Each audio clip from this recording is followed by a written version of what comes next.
Hello and welcome to Inspiring Entrepreneurs. In this episode, we'll be exploring the journey of taking cutting-edge academic research and turning it into a thriving spin-out, the challenges of scaling an innovative biotech company, and what it takes to secure investment in the competitive medtech space.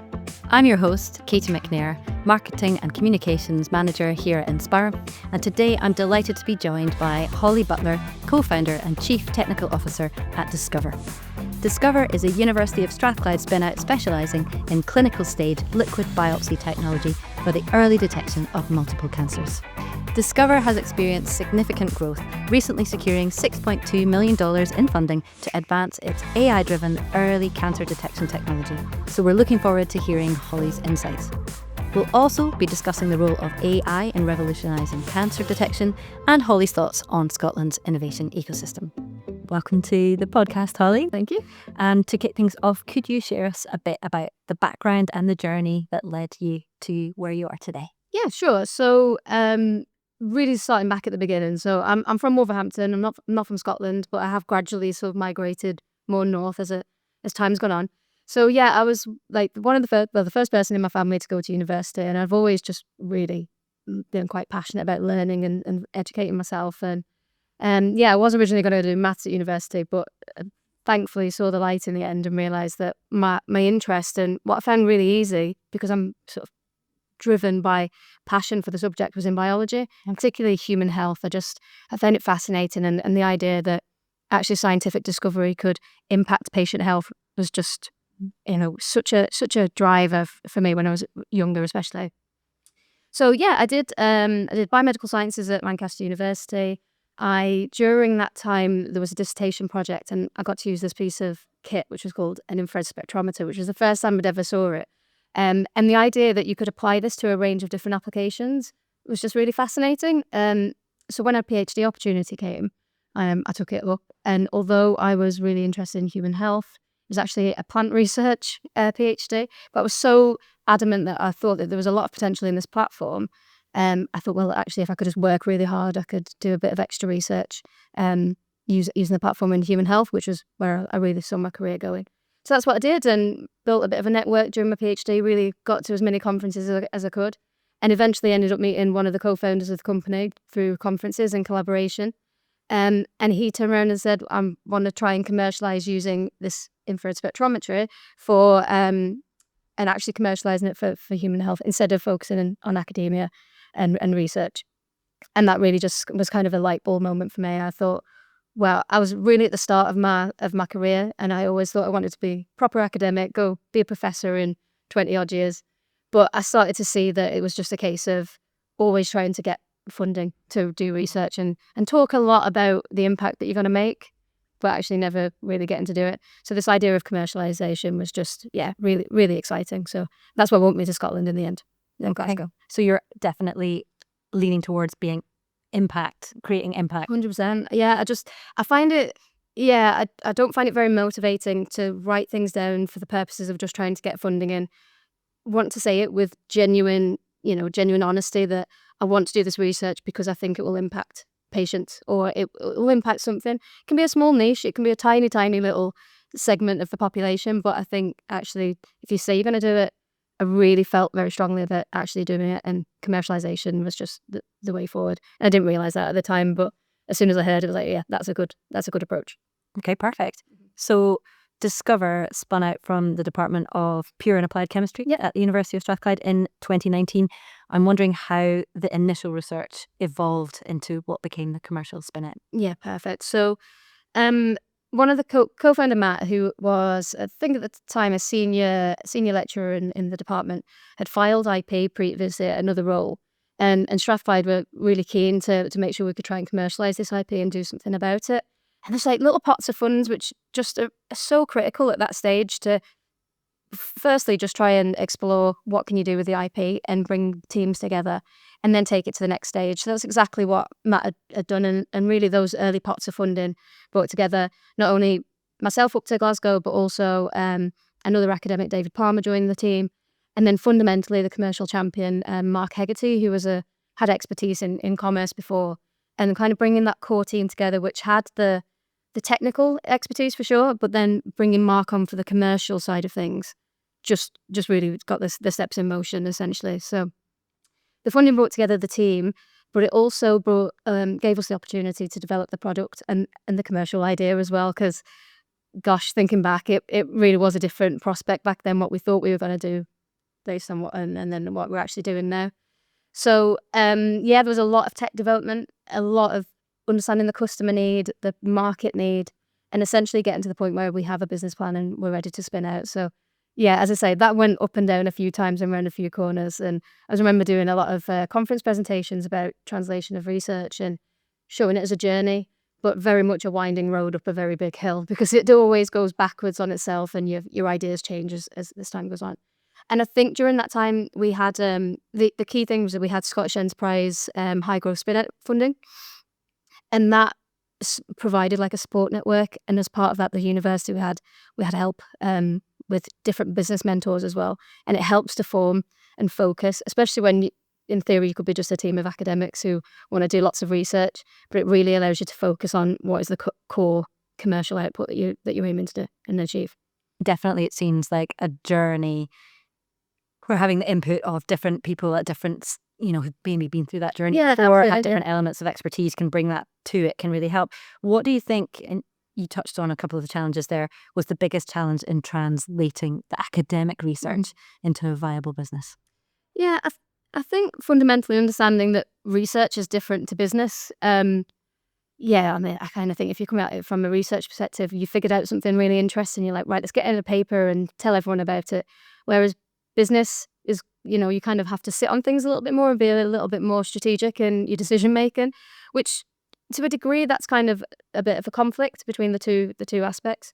But there's so much overlap as well. So the mindset of just taking a step back and looking at the big picture. What are the key things that are really important in terms of getting a commercial product out there, and taking that ability to step back is quite difficult, especially from a research perspective. You can be so honed in on the technical details, but sometimes you have to stop and go, actually, what's the bigger picture here? Do I really need to change something very, very small to have a minor impact? And then actually it's not going to make a big difference when it gets to it. So that kind of context and wider view of perspective is really important. Yeah. Okay, fascinating. What key milestones would you say marked the transition from a university project to being a fully fledged company? Yeah. So I think spin out's the obvious thing. I mean, you kind of spend so much time getting up to that point, and then it finally happens. You're like, right, okay, we're a business now. That's crazy. I can't believe that's happened. So that's an obvious one. But then IP ownership is very important. So any IP generated at the university, and again, Strathclyde's just been so supportive in that sense in helping us file earlier patents and ensuring that the technical developments that we've made have been protected.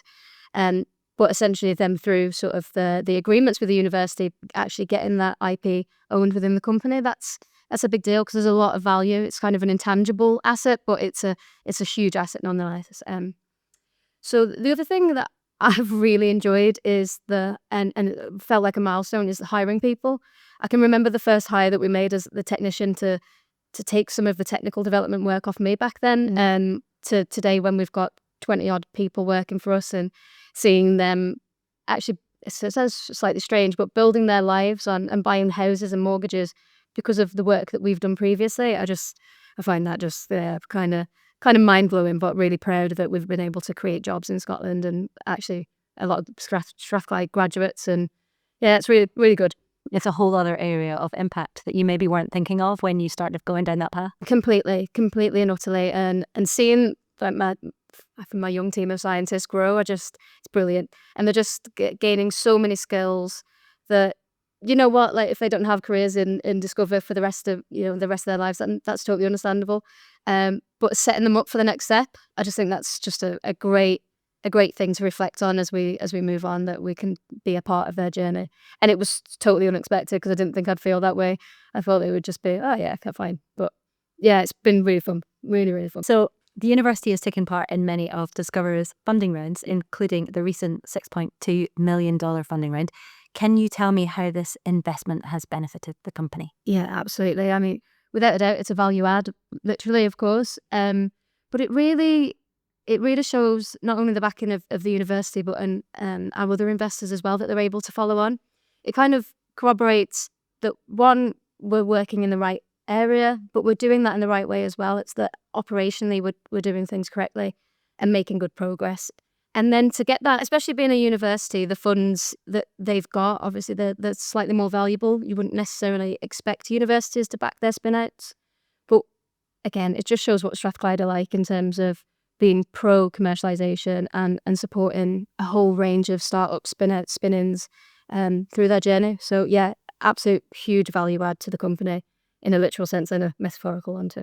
And of course, there's the investment, but there are other ways that the university is trying to lead in terms of commercialisation, be Scotland's leading entrepreneurial campus. One of the things you touched on a little bit earlier was talking about IP and the university's IP and commercialisation policy, for example, is thought to be quite favourable in terms that it rewards both through royalty income and sales of the university's founding shares on an exit. I'm wondering how important you feel this kind of support is. I think it's really important. You hear horror stories, to be honest, about different universities and their stance on spin-outs, and it's not about protecting the rights of founders and, to a degree, rewarding founders for things that they've done, which is a lot of the time inventing potential technologies that could change the world. And what's the incentive for an academic to do that if there's no ownership of the company, but not just in the literal sense, but having an input on the direction? And a lot of the time that comes from shareholding. So Strathclyde's approach is much more favourable and productive. Fundamentally puts the founders in the driving seat, especially in the early stages of their development.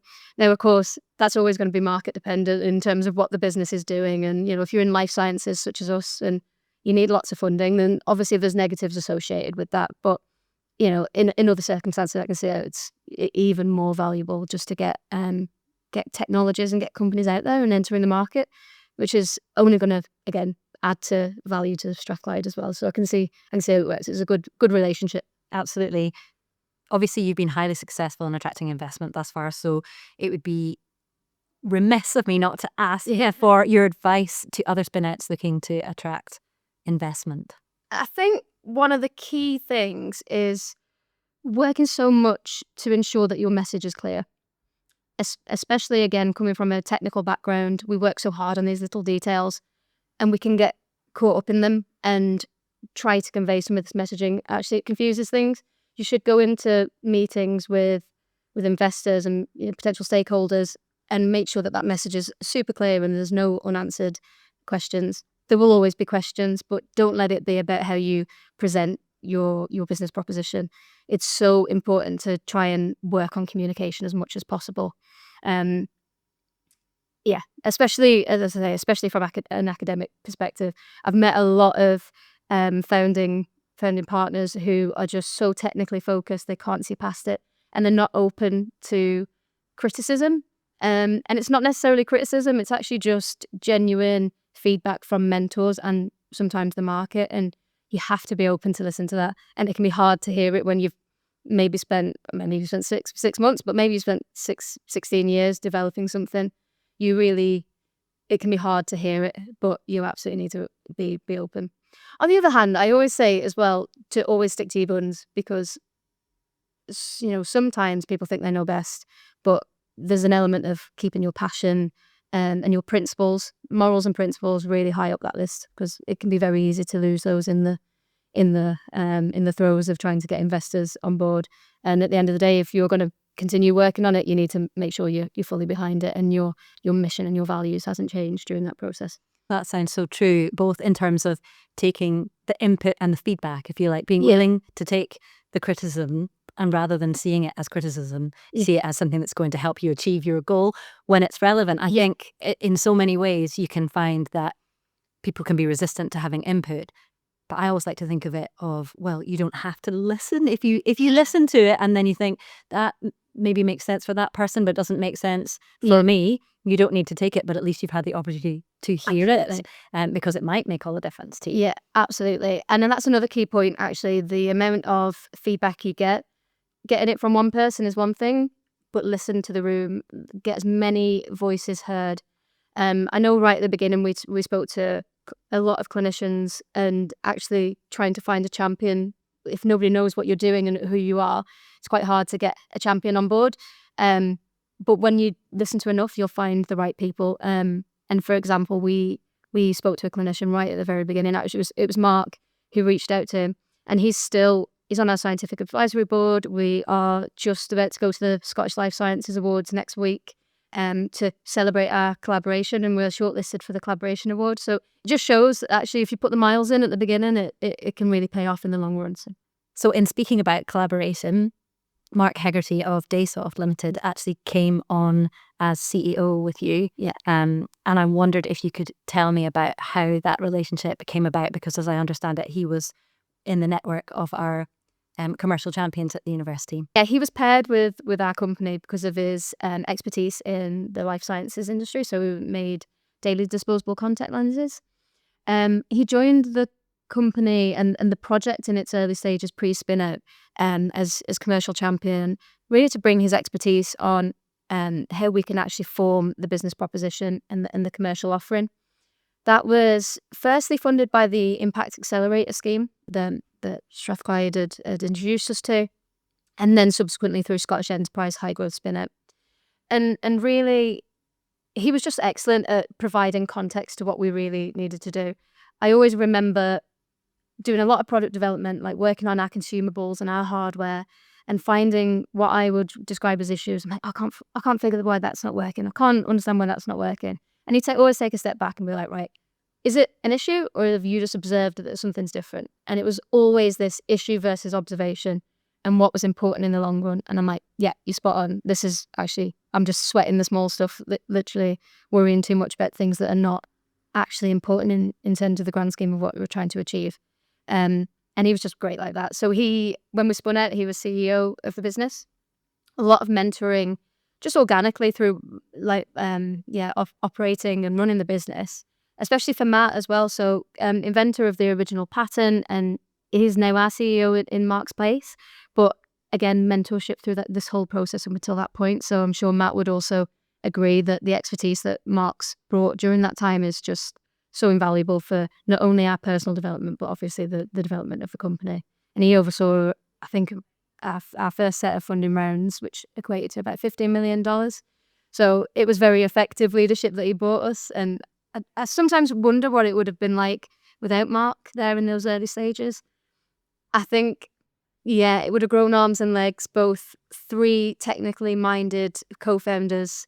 We wouldn't have been able to see the bigger picture, I don't think, and we wouldn't have had that context that Mark was able to provide. So yeah, invaluable linkage and a perfect person to have on the team. Absolutely perfect. And just one thing to say in this, if anyone's thinking about commercialization and entrepreneurialism, is just about that team. The mechanics of a good team is so important. If you get it wrong or you don't work at it, it can be terrible. And you hear stories like it. You hear really, sad stories of founding teams falling apart, and actually just getting that chemistry just right, which is good because we were a bunch of chemists. So it was really helpful. But yeah, Mark, perfect addition to the team.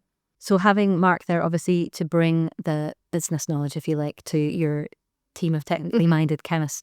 I wondered from the other side, what skills or mindsets from academia that you found useful in your entrepreneurial journey? Yeah, that's a good question. I think the obvious ones, like troubleshooting, like things are going to go wrong, and accepting that upfront is very important.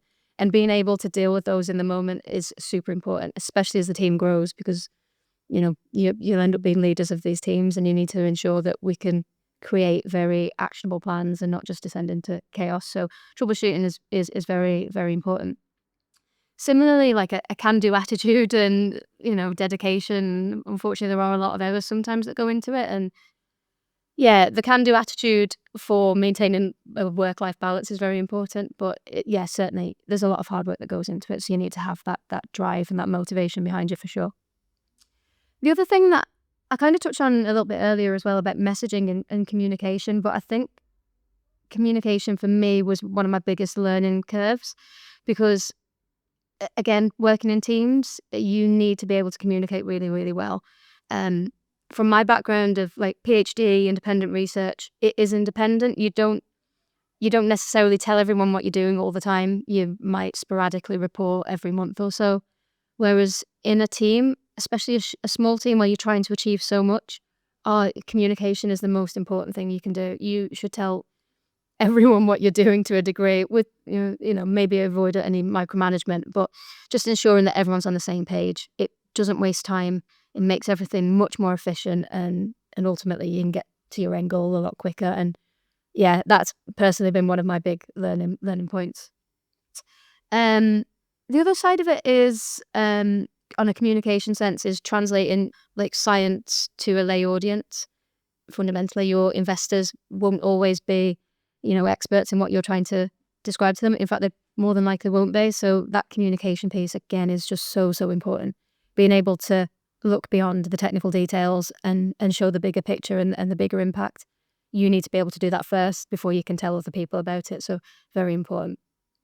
I think just the point on mindset, I couldn't help but think of mindsets that you shouldn't have either. And I think this whole imposter syndrome, like if you can be self-aware enough to notice when you have these habits, I think these are important mindsets to try and get rid of as soon as possible, because they can really hold you back. Similarly, on a communication level, if you feel like you struggle to communicate, try and get to the bottom of that as soon as possible, because it will just really prohibit teamwork and moving forward. So yeah, just something to flag. Sounds like you have certainly met the challenges as they've come up in front of you and found ways to navigate through them really successfully. Can you talk about the biggest challenges in scaling the operations of Dxcover? Yeah, I think the biggest challenge will always be funding. So this is very market dependent again. So if you have a business proposition that is in a certain field, it might be quite easy to find funding. It might actually only need a very small injection of cash before you can then scale and go off onto another stratosphere. But for life sciences, they are notoriously very high risk and potentially high return, but it requires a lot of funding, and that's high risk funding. So achieving that can be quite hard. The Scottish ecosystem is fantastic for seed funding, especially in life sciences, which it should be really, really proud of. And it's great to see such a thriving ecosystem and community in this area. But in terms of the next steps and the larger rounds of funding, that's hard to access, and that will always be a challenge, because it's not just dependent upon the company, its microenvironment, but macroeconomics will stop funds being available, especially when crazy stuff's happening all around the world. So that is a really, really big challenge. I think from Dxcover's point of view, we should be really proud about how effective we've been with our fundraising. It's just over $20 million to date, I believe. What we could have done with more, who knows? But I think actually what we have achieved is quite impressive. The amount of patients we've been able to test on, and the point of where we are in our commercialization path has been pretty good. So yeah, I'm really proud of us as a team and a company to achieve that. Absolutely. And how have you approached industry partnerships and collaborations to support your growth? Yeah, I think partnerships and collaboration, they really have the potential to just be, complete game changers. The value that they can bring is quite substantial. So I think sometimes these partnerships can be described as essential. So for example, supply relationships, you need to ensure that they're pretty solid, especially if you have regulatory aspects to your business, which we unfortunately do. Or fortunately, I think. Probably say fortunately. So supplier relationships are very important. But in other circumstances, they provide huge opportunities for value creation. And these could be potential acquirers down the line. That would be a great thing. But you have to spend time developing these collaborations and partnerships. In terms of collaboration, again, in a life sciences aspect, patient recruitment requires clinicians. It's not something that you could just go and do on the street. So developing those collaborations is incredibly important. And again, so pleased to have been able to develop links with NHS Lothian in particular and their neurosurgery team there for Dxcover. And again, they've allowed us to recruit all the patients that have developed a product, and so without that collaboration, we wouldn't be where we are today. So yes, super vital and really exciting if things pay off in the long run. Absolutely. I mean, we are in a world now where AI is moving everything forward at a rate of knots, and so I would like to ask how you are ensuring that your AI-driven early cancer detection technology remains competitive in such a fast-evolving industry. Absolutely. And there's no other way of doing it other than looking out there and seeing what's happening in your microenvironment and also the macro environment. So we describe it as like horizon scanning, seeing what's coming, assessing it in an unbiased way, and seeing whether something is a competitor, whether that's something to watch and wait and understand. From a non-company perspective, advancing technology and advancing patient care is great to see. Everyone wants to see it, and AI has the potential to change that so significantly in many, many aspects of human health. Yeah, from a company perspective, we need to make sure that what we do is at the cutting edge of technology, and ensuring that actually if something new comes out, maybe we can adopt it, maybe we can use some of that knowledge to improve our product further. And also as a way of understanding exactly where we fit in the market. We could be very different to how other people are approaching it, and not everyone necessarily needs to come at it from the same perspective. Differentiation it can be very, very powerful to be a unique person and unique player on the market. So we call market research is very important, and ultimately imperative to your marketing strategy. So keep an eye on it, I think, is the too long didn't read part of that. Thank you. Had there been any unexpected lessons that you've learned throughout this entrepreneurial journey that you wish you had known earlier? Yeah, the other thing that I learned was about, especially in a spin out, especially at a startup, you end up performing a lot of functions that the business needs. And being a jack of all trades, I kind of saw as a negative at one point in my career and in my life, but actually to be able to turn your hand to anything, support that can-do attitude, is so valuable in a startup. And what I once thought was just like small passions and small things that I enjoyed doing about my job, have now become, genuine value adds to the company. And actually appreciating that a little bit earlier would have made those more useful earlier on as well. So sounds like a personal journey as well as a professional. Oh, like 100%. I wonder. I mean, it's been nearly 10 years that this the team's been together and that the company's been working, and a very different person to who I was right at the start, which is I think is a good thing. I think it is. Although I have to take a few wrinkles off, I wouldn't mind. They're inevitable. You can't avoid those, or at least we haven't figured out a way to do it yet. Yeah. Can we talk about how Scotland's innovation ecosystem supports university spin-outs, and what improvements you would like to see having being part of this process yourself? Yeah, definitely. It's certainly got a very entrepreneurial mindset, and the amount of support for early stage businesses or entrepreneurs is fantastic, like really, really fantastic. In terms of investment, it's a pretty thriving ecosystem for seed funding in all markets as well, which is great. There's definitely a gap in terms of the later stage, whether it's not something that doesn't necessarily fit in scale up, for example, that's not just right. If we have X amount of money, we can improve our sales by this. It's in that kind of R&D space and the appreciation that companies like ourselves might need more funding and greater amounts of funding as well. But it is fantastic as an environment. The array of mentoring options that are out there, training schemes, basics like corporate governance training. If you're not from a business background, who knows what some of these concepts mean? The mechanisms of investment. Again, you need to know a lot of these functions, and the ecosystem provides so many training opportunities for it. And then plus that, kind of the fun side of it is the competition side, like Converge Challenge and Scottish Edge, to give you a chance to not only, show your company at the early stage and attract investors, but join a network and join a community of really fantastic and supportive people, and like-minded entrepreneurs as well. I love this network. I just think it's fantastic, and the amount of connections that I've made will sort of last for a long time. And that's probably one of the unexpected lessons that I learned. The idea of networking. I don't know, when at an early stage I thought, oh God, more networking. That's not really what I want to do. What's the value?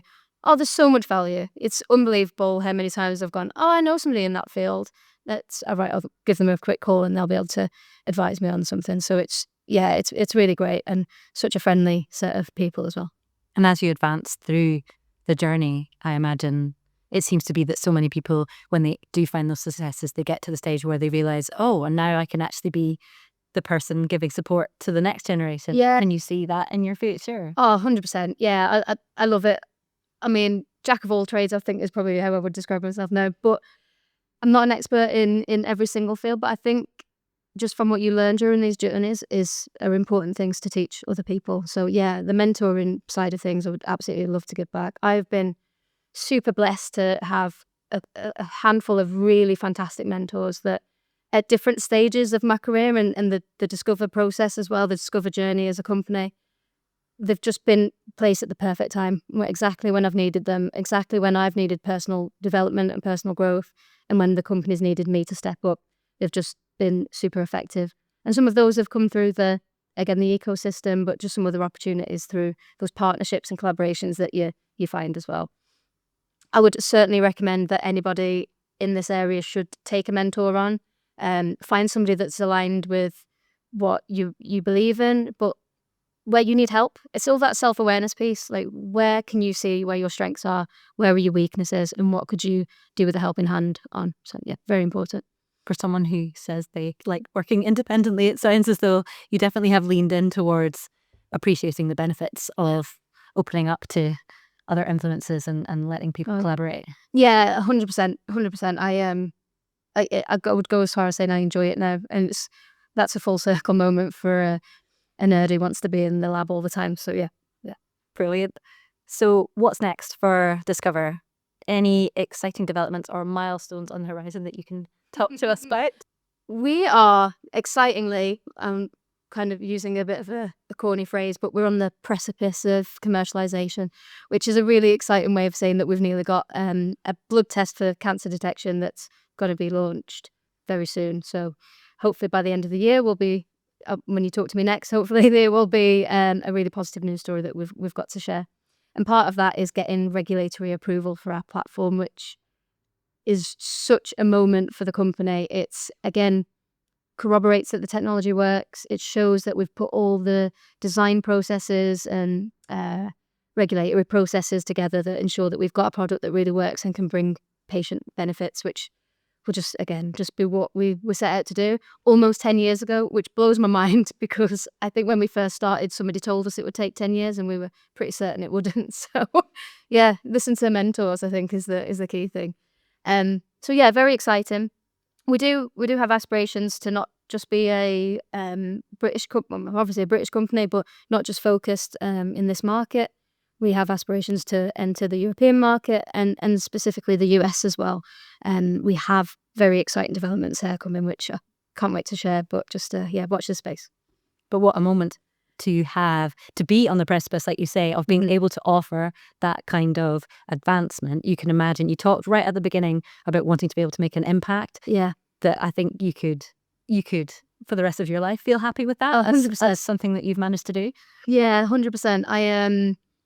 I've said a few times that if I could help one patient get an earlier diagnosis, that would be a satisfying moment, and really would have made all the work and effort that the whole team have put together worth it. And the reality is that we have the potential to impact a lot more than one patient, and I mean, who else can say they go to work and do that? Okay, probably some people, but what a fantastic thing to say that you work towards. Yeah, we're really proud. Definitely. You talked about feeling enthusiasm for mentoring. Mm-hmm. And so what advice would you give to researchers or students who are very much at the start of beginning to understand that the research they are doing or the learning they are doing could result in something that does have impact in the way that you have done? Mm-hmm. What advice would you give to these people looking to spin out their own companies from their research or their knowledge? Yeah, that's a good question. I think fundamentally, have the belief that you can do it, and the passion to spend the time to explore it because that takes time, and passion will hopefully motivate and fuel you through that process. But also the self-awareness and humility to be able to take on advice. I mean, we've talked about it with mentorship and hearing criticism and being open to that, but certainly take advice and help wherever you can, even just to listen to it. Don't necessarily have to act on it, of course, but to hear as much as possible, and how that feeds into what you yourself have figured out from talking to other people. So I think belief is very important, and the belief and the passion will go up and down without a doubt. Lots of things will impact that lack of funds, and especially when funding's hard to get in certain areas, or you're making revenue and there's downturns. It'll be hard, but keeping that belief and reminding yourself while you're doing it is so important. And yeah, you'll get there in the end, I'm sure. And if you don't, the learning from it is actually really important too, and really, really valuable. It might take some time to realize that, but yeah, it's just to keep going, keep your head up, and be determined to get there in the end. Thank you. That's perfect. We have International Women's Day just around the corner. So we wanted to just close by asking about your thoughts on the role of women in entrepreneurship. Have you faced any particular challenges as a female leader in the biotech industry? And do you have any advice to aspiring women entrepreneurs who are looking to break into this space? So I think there's definitely been good moves in this area for sure. And the first step of change is certainly raising awareness. And I think there's a huge awareness change, which is fantastic. And it has been challenging, and it still is. And I think that's what we all have to appreciate. So there was the UN Commission on the Status of Women recently said that it would take 140 years for women to be represented in leadership and business roles at work. 140 years. That's insane. Like, that is such a long way. So it just highlights that although we've got raised awareness, there's still a huge issue. There should be more opportunities available. And I think that's what people in positions of leadership should be aware of now. It's not so much what doors you're closing, but making sure that you're opening doors too for women to have opportunities. Yeah, I mean, I have saw it, unfortunately. I've saw very well-meaning people do things that are very, very disappointing, and it can be disheartening along the process. I always remember my PhD was in collaboration with a company, and somebody asking who I was PAing for, which I always thought was just bizarre concept, and it was my first real, where did that come from? That was such a surprise. But for other women, what I would say is, continue to strive for equal representation. I'll try again. So I think to other women, I would say just continue to strive for equal representation and fight for those opportunities that you deserve. It can be hard to think that you deserve them, and there's a bit of a learning process in there too. But try not to be self-conscious, which is very easy to do, and try not to be self-depreciating, because you do deserve these opportunities. And the more we fight for it, the more it will be possible to happen. Thank you so much. I really appreciate everything you've been willing to share with us today. It's been fantastic to talk to you about so many varied topics in such a short space of time. And just to thank you for giving us your insights. Yeah, brilliant. And that's it for this episode of Inspiring Entrepreneurs. Thank you for listening, and please remember to hit subscribe on whatever platform you're listening to us on. If you've particularly enjoyed this episode, consider leaving us a 5-star review, because that helps us to find new listeners.